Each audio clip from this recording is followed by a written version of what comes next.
Welcome to Robert Kiyosaki's The Business of the 21st Century. Robert Kiyosaki is recognized internationally as one of today's leading financial experts. The author of the best-selling Rich Dad, Poor Dad, his books have been translated into 51 languages in 109 countries and sold more than 28 million copies worldwide. Robert has spent his life educating people on how to attain financial freedom. Now, through this special video presentation, he explains why network marketing is indeed the business of the 21st century and how you can take advantage of its opportunities to create the life you desire. Hello, I'm Robert Kiyosaki. I'm the author of this book, Rich Dad, Poor Dad. I want to welcome you to the business of the 21st century. For those of you who may not be familiar with this book, it was published in 1997. It was a self-published book, and it went all around the world, and in 2000 it made the New York Times bestseller list. It was the only self-published book that made it. And at the same time, a woman named Oprah Winfrey called, and I went on her show to talk about Rich Dad, Poor Dad, and voila, suddenly I was a famous individual. So today this book has now sold approximately 25 million copies in 100 different countries and 50 different languages. So today, Rich Dad, Poor Dad is the #1 personal finance book ever written. So Rich Dad, Poor Dad is a very simple story of my two dads. My real dad was the head of education for the state of Hawaii. Great guy, PhD, like I said, head of education, smart guy, but he also ran for lieutenant governor of the state of Hawaii as a Republican. Unfortunately, he lost, and he ultimately died poor, so that's why I call him my poor dad. My rich dad, on the other hand, didn't finish school, but he ultimately became one of the richest men in Hawaii.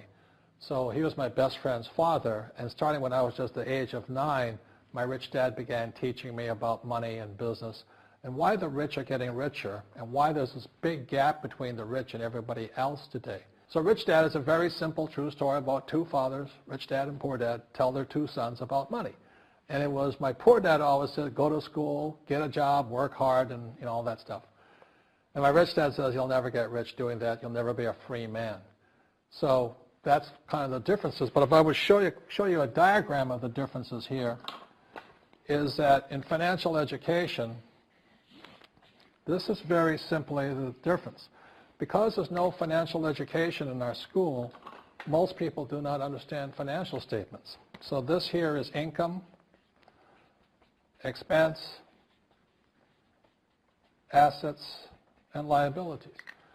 And the reason my poor dad was poor, it was very simple. Because he couldn't read a financial statement because he don't have financial education in school. He was financially illiterate, although a PhD.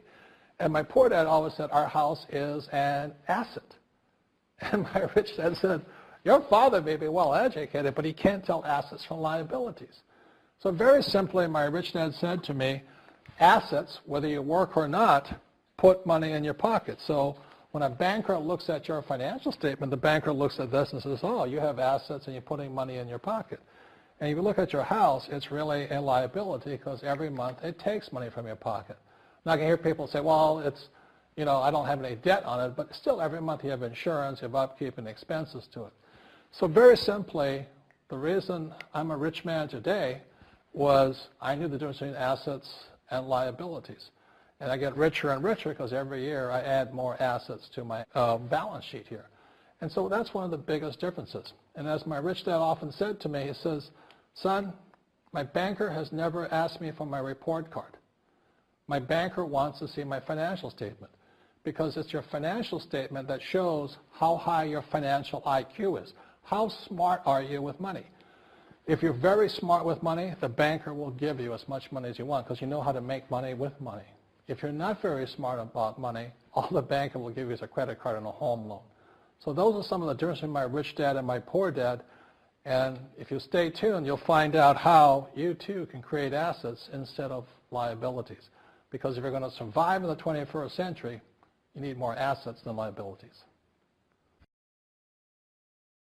The next thing I want to cover with you is one of the most important lessons my rich dad gave me, and it was called the cash flow quadrant. And what my rich dad explained to me is that there's 4 people in business. One are E's, employees. S stands for small business, self-employed, or specialist. B stands for big business, and I stands for investor. And the thing of note here is that most people who go to school are programmed for the E and the S side. For example, it was my poor dad who always said to me, son, go to school so you can get a nice, safe, secure job. And so my poor dad wanted me to be an employee. And since the time I was a kid, get a safe, secure job, steady paycheck, and benefits. Okay? I didn't want to be an employee. And I said, Mom and Dad, I want to be a rich man. And I fight with my dad. So my mother finally said, son, if you want to be rich, my mother was a registered nurse. And she said, if you want to be rich, the richest people I know are doctors. So my mom wanted me to come over here, be a specialist or a small business person. I said, there's only one problem with that, Mom. Doctors are really smart. And she says, you got a good point there. I'm not going to be a doctor. So I went to school. I have a Bachelor of Science degree. I can drive ships and I can fly planes. I flew for the Marine Corps. But I've never used any of that education because I wanted to become a business owner. So it was my rich dad who basically said to me, become a business owner and learn to be a professional investor.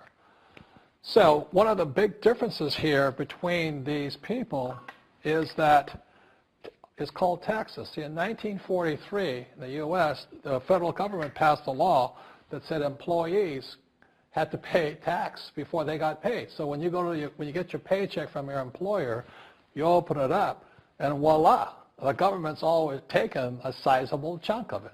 And the harder you work and the more money you make, the more money they take from you. So that's why it's not that good to be an employee, because you can never get ahead, because the more you work, more money you make, the greater they pay in taxes.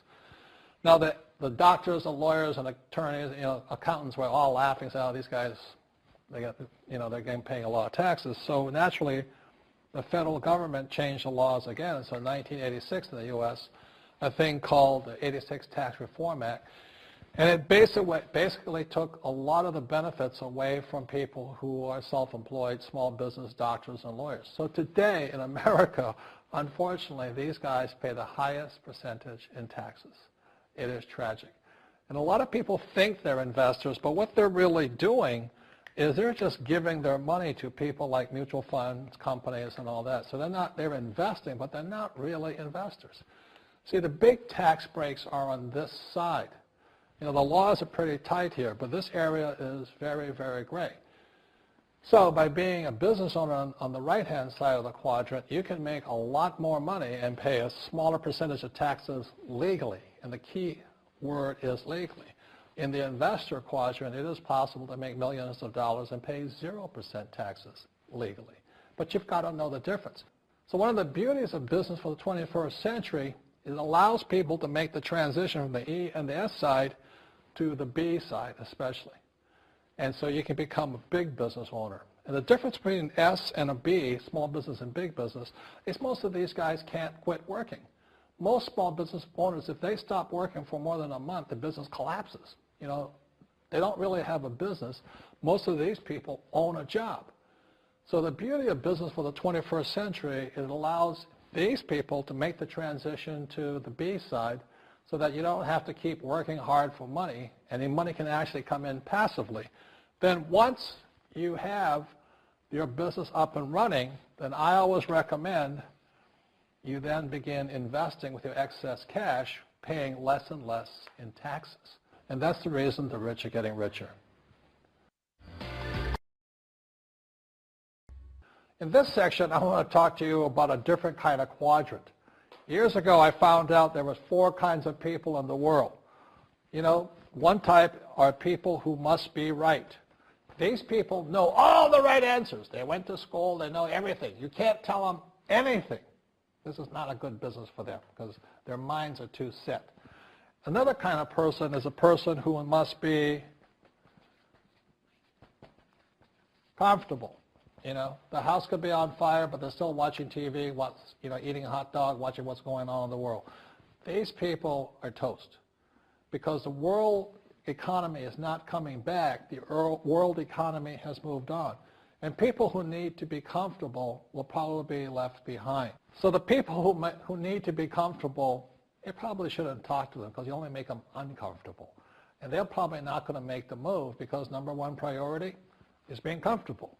Another kind of person is a person who must be liked. They want to please everybody.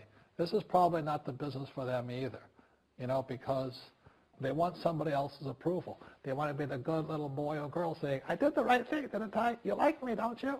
And so they'll probably not be successful in the 21st century because they'll probably want to be liked by people who have to be right, and people want to be comfortable. All right, good, be comfortable. All right, you're very right. That's probably being liked.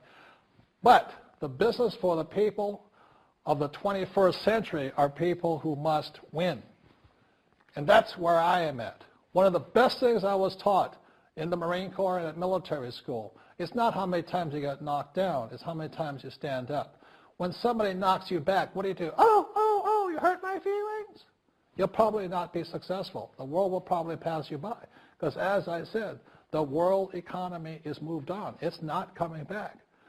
So winners will win. But winning takes sacrifice. Success takes sacrifice. And these are the people who will do best in business of the 21st century. So when you're talking to people, about this business, you have to look at them and ask yourself, is this person really just going to be liked and they'll tell you what you want to hear? Or they're going to argue with you because they know all the right answers? Or they're going to get very upset with you for disturbing them? So what you're looking for in the network marketing business are people who want to win. People who know the economy has moved on.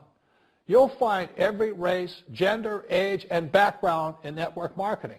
But what they really want to do is they want to win. It really is a true playing field in the world, but not for these people. These people will be left behind. Network marketing is for people who want to win because network marketing is the business model of the future. If you want the government to take care of you, then just keep doing what you want to do. It is possible for everyone to win, but the problem is you've got to commit to it. You've got to say, this is what I'm going to do. I'm going to dedicate 5 years of my life. You want to look at the leaders and say, those are the people I want to be like. Those are the kinds of people I want to hang out with. That's what you got to say to yourself. And I want to help other people do what I want to do and win in life. And that's why I support network marketing, because it really is the business for the 21st century. As an entrepreneur, I have built many businesses from scratch. And as some of you know, a lot of them crashed also. Statistics show that most new businesses fail within the first 5 years, 90% in fact. And of the 10% that survive, the remaining 10% crash in the second 5 years. So in other words, most are gone in 10 years. So I've looked at many different models, and one that stands out for me is network marketing. And the reason for that, it takes very little upfront cash. It's low overhead. You can do it part-time. It means keep your daytime job, but do this part-time. And once the business is up and running, it can generate enough income so that you can move from the left side to the right side of the quadrant. So let me tell you about my introduction to network marketing, because I had a very closed mind to it. Since I can build my own businesses, I said, why do I need a network marketing business? But about 15 years ago, I have a good friend. His name is Bill, and this guy is the best real estate investor I know. He has tons of assets in here. So I said, Bill, why did you start a network marketing business? And his answer was very simple. He says, it's my way of helping people. But more importantly, he says, the reason most people can't invest in real estate is because they don't have a business. They don't make enough money simply because taxes, debt, inflation, and retirement savings are killing them. They cannot even invest. So my friend Bill, who is a professional real estate entrepreneur, he says, I started a network marketing business so the people that worked with me could start their own business and then invest money with him. So with that, I realized then that network marketing wasn't about making money, but it was about helping people to help other people make money so they become financially free. So the beauty of network marketing, I said, like it's very low entry point, doesn't take much money, you can do it part-time. And where you profit is in most big corporations is they spend millions, sometimes billions of dollars in advertising. So rather than give that money to advertisers, network marketing depends on building a network. It's called word of mouth, like you recommend a movie to a best friend. So really, the reason I support network marketing, because it's not about selling. It's about people helping people build assets in the asset columns, becoming business owners, and then becoming investors, rather than going through all of this here, which most E's and S's go through.